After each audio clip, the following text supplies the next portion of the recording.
Persiapan dan amalan akhir zaman. Nah, persiapan materi saya tidak akan banyak mengomentari, silakan baca saja.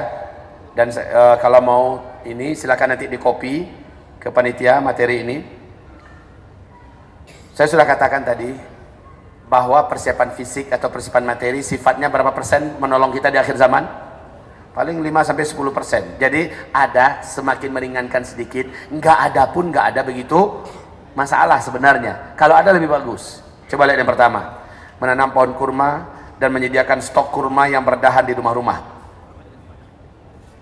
Ini ada perintah Nabi loh ya, berkaitan dengan kurma. Ternyata dahsyat sekali kurma ini. Taib, membuat sumur-sumur manual di rumah. Kenapa?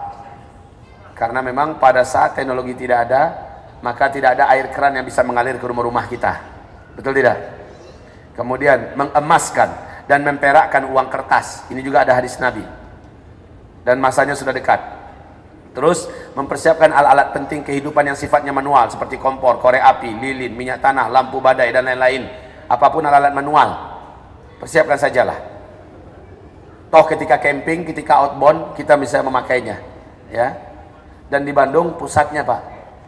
Di Bandung ini banyak orang yang kreatif, bisa membuat dan dengan harga yang terjangkau. Terus menyiapkan alat-alat survival yang manual. Saya kalau datang ke Bandung ada waktu saya nyari alat-alat survival. Terus masker dan kacamata renang. Masker ini berguna untuk kita pakai sehari-hari waktu bawa motor. Tapi cari masker yang bagus karena ketika dukhon berat Pak, hidung kita menghisap dukhon itu.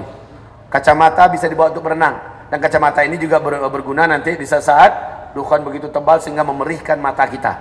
Ya. Memiliki alat-alat bela diri manual seperti samurai, double stick, baju anti senjata tajam dan lain-lain. Dan alat-alat ini bukan hanya sekedar dikoleksi Pak, tapi dimampukan diri kita untuk menggunakannya. Buat apa dikoleksi? Jadikan orang nggak takut. Bahkan koleksian kita dirampok oleh maling. Walaupun hanya double stick, tapi mahir menggunakannya. Maling nggak berani mendekati kita, betul tidak? Penjahat nggak akan berani dekat. Hati-hati, itu Bruce Lee zaman kini tuh.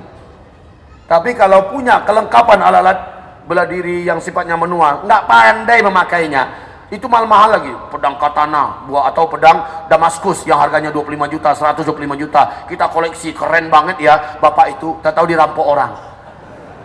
Ya, harganya mahal-mahal dirampok orang, karena nggak bisa pakai. Jadi yang paling penting itu bisa pakai Pak. Jadi musuh menyerang, berkelit sedikit, antam dia lemah, dia ambil senjatanya. Ini baru keren. Kalau orang-orang yang kayak kita Pak, yang ekonominya menengah ke bawah, mungkin nggak bisa beli yang keren-keren, siapkan saja dari tangan musuh, yang penting bela dirinya oke. Terus alat dan obat-obatan tibbun nabawi seperti bekam dan segala perangkatnya. Ahli dengan ilmu dan praktikal survival, jadi harus diilmui bagaimana cara menaklukkan hutan, menaklukkan alam, bisa bertahan di saat-saat sulit, dimanapun keadaannya. Ya, baik. Mahir memanah dan berkuda, memanah di atas kuda, latihan sekarang. Lihat tuh Agim. Ada 34 ekor kuda di sana. Kaum muslimin bisa latihan ke situ. Kalau nggak ada duit bilang, saya siap latihan di sini dan siap untuk biaya latihannya adalah saya melayani kuda. Menguasai ilmu perobatan Islam yang manual. Perobatan Islam itu ada 3 ilmunya.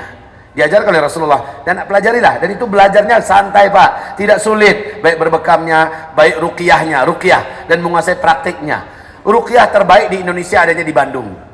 Maka belajarlah, kita bisa belajar dengan mereka. Kita bisa belajar dengan ustadz-ustadz kita yang sudah mulai menghidupkan kembali pengobatan tibbun nabawi dan ruqyah, salah satu yang terkuat di antara tibbun nabawi di akhir zaman. Belajarlah. Stop bermaksiat, wajib lihat halaman 221. Orang yang banyak maksiat ternyata tidak kebal dengan huru-hara akhir zaman. Sedikit saja dia akan mudah jatuh, sedikit saja musibah dia akan mudah murtad, sedikit saja musibah dia putus asa, sedikit saja ujian dia akan bunuh diri. Maka stop bermaksiat. Jadilah orang-orang yang kuat beramal soleh. Apapun kejadian-kejadian besar yang dihadapinya ke depan, dia termasuk yang tangguh bertahan di depan.